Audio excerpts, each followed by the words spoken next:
Hello বন্ধুরা, তোমার সকলকে স্বাগতম তোমাদের চ্যানেল ডাব্লিউবি প্রাইভেট টিউশনে। আজকের এই ভিডিওতে আমরা এবিটিএ মাধ্যমিক টেস্ট পেপার 2024-25 পেজ নাম্বার হচ্ছে 511 ভূগোলের প্রশ্নের উত্তর নিয়ে আলোচনা করব।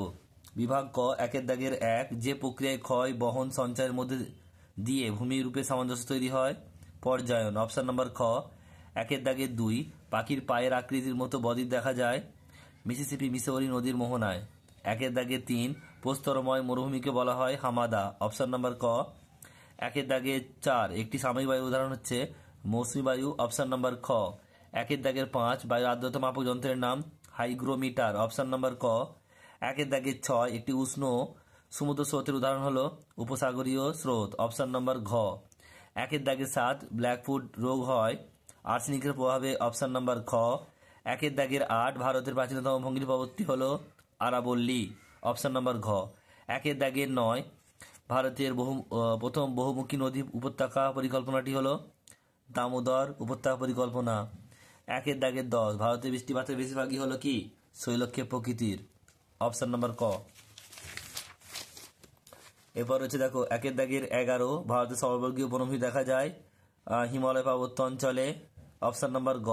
একের দাগের 12, ভারতের ধান উৎপাদনে প্রথম স্থান অধিকারী রাজ্যটি হলো পশ্চিমবঙ্গ। অপশন নাম্বার গ। ভারতের সিলিকন ভ্যালি বলা হয় বেঙ্গালুরুকে। একের দাগের 14, ইসরোর প্রধান কার্যালয় অবস্থিত বেঙ্গালুরুতে। ঠিক ভুল। একেরটা বলছে জলপ্রপাতে পাওয়া তৈরি মন্থকূপ। ভুল। ভারতের দীর্ঘতম হিমবাহ সিয়াচেন। ঠিক। বায়ুমণ্ডলে গ্যাসীয় উপাদানের মধ্যে অক্সিজেনের পরিমাণ সর্বাধিক। ভুল। ভূমধ্যসাগরীয় জলবায়ুতে শীতকালে আর্দ্র থাকে। ঠিক। ভারতের রাজ্য পুনর্গঠনের মূল ভিত্তি ছিল প্রাকৃতিক সুগত সাদৃশ্য। ভুল।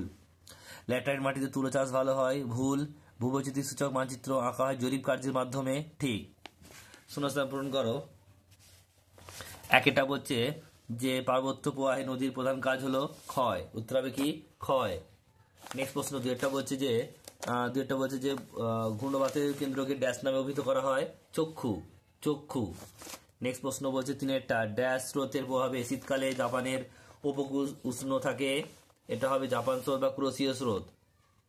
নেক্সট প্রশ্ন পরেরটা বলছে যে ইলেকট্রনিক্স বর্জ্যকে সংক্ষেপে ড্যাশ বলে। এটা হবে ই ওয়েস্ট। ই ওয়েস্ট। নেক্সট প্রশ্ন 5-এরটা বলছে যে থর মরুভূমির চলমান বালিয়াড়িকে ড্যাশ বলে। এটা হবে ধ্রিয়ান। ধ্রিয়ান। নেক্সট প্রশ্ন পরেরটা, ড্যাশকে গোলাপি শহর বলা হয় জয়পুরকে। উত্তর হবে জয়পুরকে। জয়পুরকে গোলাপি শহর বলা হয়। নেক্সট প্রশ্ন পরেরটা 7-এরটা বলছে ভারতের প্রথম পাতাল রেল চালু হয় ড্যাশ শহরে কলকাতা। উত্তর হবে কলকাতা। এরপর যে এক কথা উত্তর দাও।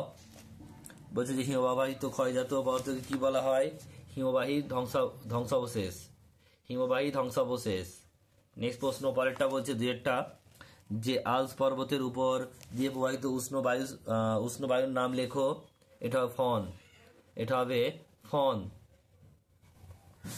নেক্সট প্রশ্ন পরেরটা বলছে এটা হচ্ছে 2-এর দাগের 3-এর 3 বলছে স্যানিটারি ল্যান্ডফিল থেকে কোন গ্যাস নির্গত হয়? মিথেন। উত্তর হবে মিথেন। 4-এরটা বলছে গঙ্গা নদীর কোন প্রবাহে সর্বাধিক দূষণ লক্ষ্য করা যায়? নিম্ন প্রবাহে। নিম্ন প্রবাহে। নেক্সট প্রশ্ন পরেরটা বলছে 2-এর দাগের 5-এরটা বলছে যে বলছে লাক্ষা ও মিনিকয় কি ধরনের দ্বীপ? এটা হয় প্রবাল দ্বীপ। প্রবাল দ্বীপ। নেক্সট প্রশ্ন পরেরটা বলছে মৃত্তিকা ক্ষয়ের যে 2টি প্রাকৃতিক কারণ লেখো। বন্যা, খরা, ভূমিকম্প ইত্যাদি লিখে দেবে। নেক্সট প্রশ্ন পরেরটা বলছে পশ্চিমবঙ্গের হলদিয়া মূলত কোন শিল্পের জন্য বিখ্যাত? পেট্রোরসায়ন শিল্পের জন্য বিখ্যাত। আর 8-এরটা বলছে ভারতের কোন রাজ্য সাক্ষরতা সবচেয়ে বেশি? কেরল। এর সময় মিলিয়ে নাও। গঙ্গোত্রী এটা 2 হবে অর্থাৎ কুমায়ুন হিমালয়। আঁধি এটা 3 হবে রাজস্থান। পাইন এটা 4 হবে সর্ববর্গীয় উদ্ভিদ। আর 4 হবে ভারতের রকেট উৎক্ষেপণ সংস্থা 1 হবে ইসরো। উত্তরগুলো দেখে নাও।